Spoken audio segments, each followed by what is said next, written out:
Inspiring interviews with today's top landlords. This is the Rental Income Podcast. And now, Dan Lane. Brad, you've got a great rental portfolio that provides a lot of cash flow today, but when you were getting started, you had kind of a tough time. What happened? Well, at the beginning of it, I had no idea what I was doing. I was just renting the people that first had the money without doing any applications, without doing any type of background check, without checking with their previous landlords. It was a nightmare. And so I went through maybe 3 or 4 or 5 different tenants where I had to go through the eviction process of going to small claims court. I was going to small claims court so often that the judge knew me by my name. So it was becoming a nightmare. And from then on, I realized I needed a strict application and a better process to screen my tenants. Brad had a really tough time getting started, but he figured out exactly how to screen tenants and how to manage his properties the right way. And today he's got a great rental portfolio that he easily manages while working his full-time job. And on the show today, we're going to figure out exactly what he's doing. Joining us on the show today from Indiana for a repeat appearance is Brad Spencer. We'll take a quick break to thank our sponsors. We'll come right back and we'll catch up with Brad. Being a landlord just became a lot easier thanks to Tenant Cloud. They have everything you need to manage your rental properties all in one place, from taking online applications to creating custom leases specific to your state and collecting rent online. And this is really cool. They actually have local contractors in your area to help you when you have a repair call. That's right, contractors in your area that are there for you when you need them. Everything is right there, all in one place. How much does it cost? Well, this is crazy. It's totally free to sign up. It's not a trial. It's free forever. They do have some paid plans, but it's totally free to sign up and get started. Just go to tenantcloud.com. That's Tenant Cloud, C-L-O-U-D, tenantcloud.com. The first step in buying a rental property is to get pre-qualified, and I would suggest you work with a lender that specializes in working with investors, because the last thing you want to have happen is to get to closing and find out the money's not there and you can't close. The lender that I recommend is Chaley Ridge from Ridge Lending Group. She's a nationwide lender, and she'll pre-qualify you for free if you mention Rental Income Podcast. Find out more today. Contact Chaley at ridgelendinggroup.com. That's R-I-D-G-E, lendinggroup.com. NMLS 42056. Brad, why don't we start off talking about your portfolio? Can you tell me about your rentals, like what they're like, what the neighborhoods are like? Well, I have 15 properties. A couple of them are commercial properties. All of my rentals were initially bad homes in good subdivisions or good neighborhoods, and that's what I try to go after. I look at homes that are distressed and needing maybe mostly cosmetic work. Maybe the gutters need to be cleared, the grass needs to be cut, new paint on the walls, things like that. And then I try to find houses that are at least 3 bedrooms, 1 bath. Okay. I stay away from the 2-bedroom homes because most people have families and they don't even build 2-bedroom homes anymore. And initially, I keep my house for about 5 years and then I flip them and I buy more properties down the road. Now, let's talk about what happened when you were first starting out. So it sounds like you had a rough time the first couple of years. So take me back to when you were starting. Did you do a lot of research on how to be a landlord, or did you just kind of figure it out as you were getting started? I was a complete failure. I didn't read any books, didn't take any courses, didn't take any advice from other landlords on how to become a successful landlord. I just thought, well, you just move people in, fix what needs to be fixed, and then you just collect rent at the beginning of each month. Yeah. Boy, was I wrong about that. I moved in the first family because they were the first ones that had the money, shook their hands, they moved right in. Next month, when rent was due, I couldn't find them. They wouldn't answer their door when I knocked on it. They wouldn't answer the phone. This went on for several months to where I finally had to go to small claims court, file the eviction papers, pay my $85, and evict him. And the saddest part about this, Dan, when this eviction process happened, when the court date was December 22nd, just a few days before Christmas. Yeah. And I had to evict a young family because they wouldn't pay rent. And I felt horrible about it. But then I realized, they did it to themselves. I didn't do that. Right. So after that eviction, I went on to the next people. Again, without any rental application, without any background check, without really doing my homework on how to be a good landlord. Same scenario. So after about the second or third time this happened to me, I realized, hey, you moron, you need to start reading books. You need to start taking classes on how to become a better landlord. So then I started reading books. I learned that you have to do proper applications, proper assessment of background checks, look into their previous landlords and whom they rented from, making sure they're good standings. Now, once I did that, I started getting better and better and better at it. And now I've done it for 25 years. It's been a great success. That's great. Now, is there one thing? I mean, it seems like the screening was something that you weren't doing at first. Is there one thing that you found really made a huge difference in making your life easier and getting better tenants in there? Yes, that would be if they're renting right now from a landlord. I want to know what his name is and what his phone number, because if they're renting from a landlord right now, are there any good standings with their landlord? I have that question on my application. Are you renting now? Are you in good standings with your landlord? That seems to weed out a lot of people, a lot of bad possible tenants, because bad tenants have a history of really getting over on their landlords and skipping out. Yeah. So if you can stop that, if you can say, ask that in the application about, are you renting right now? Who is your landlord and what is his number? That seems to really bail out a lot of the bad possible tenants. Yeah. And that's a big, big plus on my side to be able to ask that, because that weeds out so many of the bad ones. And it causes me to get very few applications back. But I do know that those applications coming back are good possible tenants. So having a good tenant sounds like it's going to really solve probably 90% of your problems, right? Yeah, I say from day one, Dan, that having the right tenant solves 90% of your problems. The rest of it, maintenance and little things you need to fix, I mean, that's nothing. Yeah. You can call a plumber, you can call an electrician, you can call a roofer, or to fix those things. Fixing a bad tenant, you can't fix. You just have to get rid of them. Yep. Now, what about when you're pricing your rentals? Like, do you try to price them for the maximum amount of rent you can get so that you're making as much as possible, or do you go low, or are you just right at the market price? Well, like I stated from day one, I follow the Dave Ramsey method. I pay cash for my houses, and in doing so, I don't have a mortgage. Mm-hmm. I don't have payments on my houses. Therefore, I'm able to accept a little bit lower than market value when it comes to rent.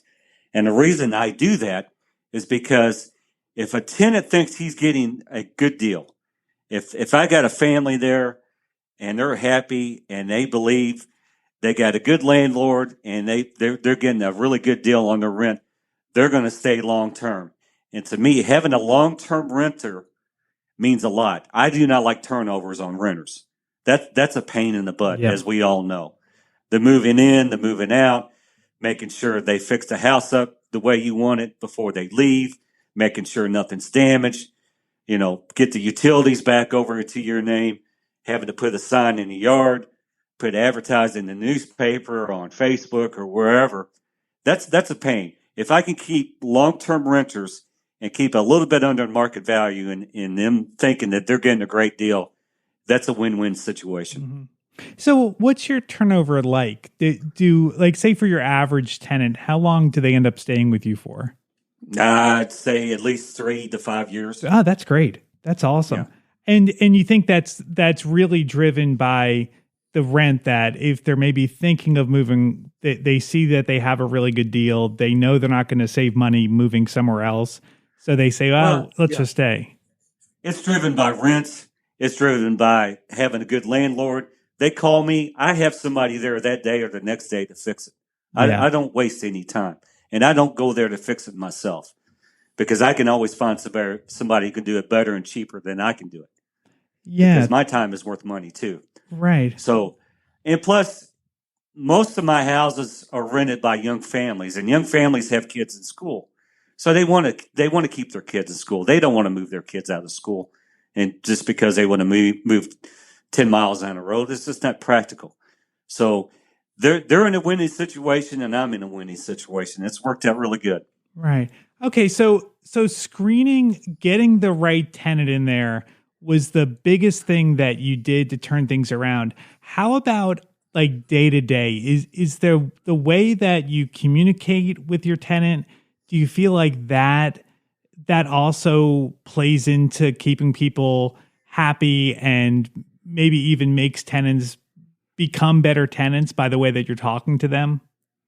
Sure, yeah, I always keep it professional. I send them Christmas cards during Christmas time. I give them a $10 off Walmart card, things like that. Uh, if I see them, most of my houses are in a small town. If I see them out in our local grocery store, I say hello, ask them how their family's doing. You know, nice things. Try to keep it Mhm. on a professional Sure. level, and it's worked out really well. I don't badger them. If they're late on the rent, I may send a simple text, "Hey, I didn't get your rent today," and 9 times out of 10, they'll say, "Oh, I'm sorry, I forgot it. I'll pay tomorrow or pay later on," and I'll say it's fine because I charge $10 per day is late, and they understand it and they pay it, and I don't Mhm. back off that. So I have a line in the sand that they know not to cross, but yet it's everything's done in a respectful manner. How about inspections? Are you ever inspecting the properties while the tenants are in there? I try to go at first, maybe go if they're new tenants, maybe go every 3 to 5 months, and then after that, it's maybe every 8 to 10 months. Um, I give them plenty leeway. I say, "Hey, Mister Renter, I need to do an inspection. When is a good time for me to come over?" And they give me a time, and I go over, and I just do a quick inspection, uh, point out things I might not like. Um, Ask about things and make sure they're happy, everything's working right. And I try to keep it on a positive level to make it look like I'm there to fix anything that's wrong. And Right. and it goes very well that way. Yeah, that's a good way to put it. That it's not like you're inspecting them to see if they're doing something wrong.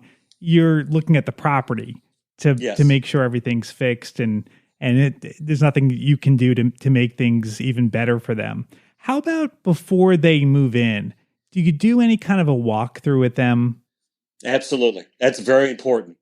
The initial process of signing the contract, getting the damage deposit and first month rent, I usually take an hour of their time and my time, walk through the property, go through every room. I have pictures of every room and I print them out to where they have to sign that, knowing that that's what that room looked like before they moved in. And it's in my contract. I expect, minus normal wear and tear, that room in this house will look as close as it can to this picture that you're signing right now. Mhm. So that gets away from a lot of the bad tenants that want to tear up your property. Yeah. So, Yeah. but yeah, we understand that. I rent nice houses. I got brand new floors, new painting on the walls, new. Uh, well, a lot of times they're used, but a newer refrigerator and stove, so they know to take care of it, and everything's clean. Mhm. So people are staying for a long time. That they're really happy with your rentals. But what I think is amazing is that you don't tie people into a 1 year lease. Everything is month to month for you. Why do you do that? Well, I found out that in the books I was reading, especially it's even more true with this pandemic. If you have a tenant in at least a 1 year lease, It's harder to get rid of if they become bad tenants, because the courts now look at that lease as they're staying in for 1 year, whereas mine is a month to month, that either party, either the tenant or me, can end this agreement with a 30-day notice. Now, granted, that it hasn't happened very often, but I explained this beforehand. This is a month to month agreement. I can end this contract, or you can end this contract with a 30-day notice. And if they don't like it, I got plenty of other possible tenants wanting to rent this property, but I never had anybody turn me down because of that policy. Yeah, it's really interesting. That has come up on the show so many times over the last year, that people are doing month to month leases, and I wonder if that isn't becoming more of a trend, or if it's just random that keeps coming up on the podcast. I think it's easier to use. I also, in speaking with a couple of my lawyer friends, that it's just more of a practical way of more of a business agreement between two parties, right? And it can end on each party. Whereas you got somebody in a lease, and you have to evict them inside that 1 year lease, it becomes more difficult that way. And especially with this pandemic going on, with the judges, tenants always have more rights than landlords. Right. But they're even giving more leniency now to tenants for the landlord to keep this contract. Yeah, and I guess it really kind of changes the eviction. So it's not, hey, this tenant is doing whatever whether it's not paying or they're not taking good care of the property. It changes it from that argument to, this is a 1 month lease, I'm not renewing it, the tenant won't leave. So I feel like it's an easier process. It is. You still have to evict them, go through the proper stage of evicting them, because again, they're in your property. You still cannot go in that property, even though the month may have ended and you ended the agreement. If you still have people in it, you still have to take the proper eviction process. But I found out it's a lot easier than having a 1 year lease. Right. Now, I mean, I'm always afraid, because I think this is an interesting idea, but I'm always afraid that someone is going to live there for 3 months and they're going to leave. And if you're turning over every couple of months, it's really hard to make money as a landlord with that cleanup costs and then the work of showing the property again. Has that ever happened to you, where someone just their plans changed, or they didn't like the property and they decided that they wanted to leave? No, I've been lucky because I only rent out nice houses. Young families have kids and they have pets. I allow small pets on my properties, whereas other landlords don't. I also have, as we discussed earlier, a lower than market value when it comes to rentals. They're renting at a very good price. So other than maybe they're losing their job, which I will still work with them on, or something drastic happens to their family, I have never lost a renter because he didn't like the house or he didn't like the contract or anything like that. Again, it all goes back to the initial process of finding the right renters. Right. They stay a long time. So I've been very lucky. I think pets are another big thing. A lot of landlords don't want to take pets. And I think that because you're willing to take pets, you open yourself up to a large market that is going to have a hard time leaving. Absolutely. So do you feel like that's a big reason people stay, just because that's a big reason? Yeah. They got this new, I call it new flooring, this vinyl flooring that looks like hardwood floors. I mean, it's pretty durable. Yeah. Great for pets. I put that in all my houses now. I don't mess with carpet anymore. They damage deposit. I just don't get 1 month's rent. A lot of them, I get as much as I can on that damage deposit. I may ask for 2 months' rent up ahead, and they'll pay it because they're allowed to have a pet. Now, I only allow small pets, friendly pets. I don't allow, Rottweilers or big snakes or aggressive pit bulls, anything like that could pose a risk. Plus, it's not just me. My insurance company comes to me and says, right, Brad, you can't rent out to tenants with these types of animals that they deem aggressive. So, Do you charge yeah. pet rent?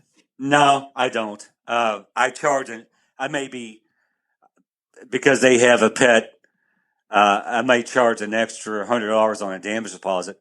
Yeah. But I don't charge more per rent. This is something I always debate because I have no problem with pets. The same thing as you. I think people with pets stay longer and they make Absolutely. good tenants. One thing I always struggle with is whether to charge them like a return of a refundable security deposit, like an extra amount, or make it non-refundable. Because I feel like if I make it refundable, it incentivizes them to not let the pet damage the property. Where if it's non-refundable, they maybe don't care as much because they know they're not getting the money back. Well, I would make it refundable if they think they're going to get that money back. And a lot of times when they're moving, they need as much money as they can get back. And so I tell them, okay, you want all your damage deposit back. Remember those pictures you signed. This is what I want this house and these rooms to look like before you move out. So usually 9 times out of 10, it's not a problem. Now, what about rent increases? Like with them being month to month, do you increase the rent ever?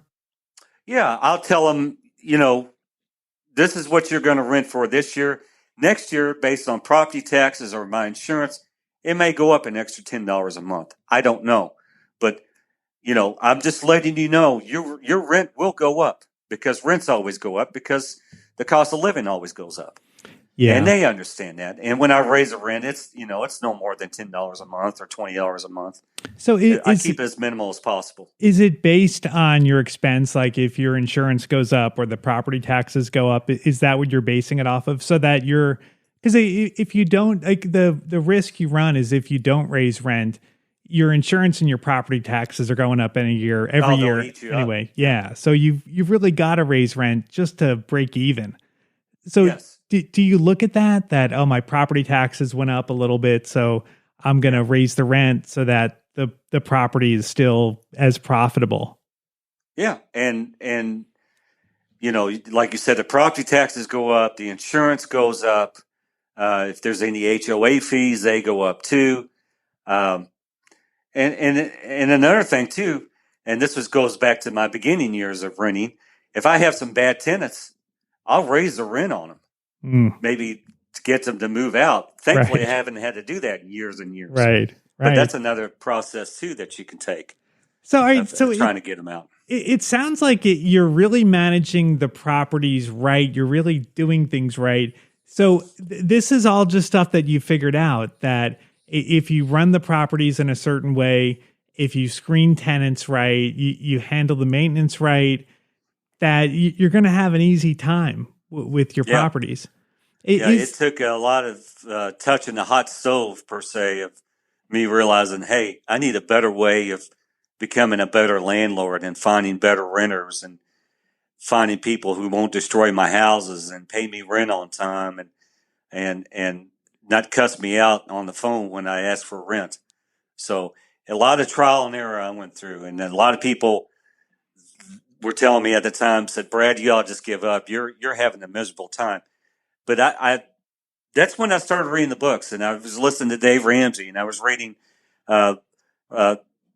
books by Mike Butler and other people who were talking about becoming better landlords and better investors in real estate, and listening to what their process are. And it seemed to work out really well. Brad mentioned during the podcast that he's a big Dave Ramsey follower and he's got his rental properties all paid off. If you want to hear how he did it, we talked about it on episode number 247, and his first appearance with us was on episode 227, if you want to check that out. I've got links to all that on the website if you want to look it up later on. You can find it at rentalincomepodcast.com/episode 312. I'd like to thank today's sponsors for making this episode possible. If Brad inspired you and you're ready to buy your first rental or you want to add to your portfolio, the lender that I recommend is Chaley Ridge from Ridge Lending Group. She's a nationwide lender and she has a ton of different loan programs. If you want to find out more or set up a time to talk to Chaley, You can find her at ridgelendinggroup.com. If you mention Rental Income Podcast, she will waive all the pre-qualification fees. NMLS 42056. I'd also like to thank Tenant Cloud for sponsoring today's episode. If you're looking for leases, online applications, or you want to set up online payments for your tenants, you can do it all for free at tenantcloud.com. That's tenantcloud.com. Thank you so much for listening to the podcast today. If this is your first time here, make sure you either subscribe or follow the show. We put out new interviews every single Tuesday, and if you subscribe or follow, you'll be notified as soon as they come out. My name is Dan Lane, and this has been the Rental Income Podcast.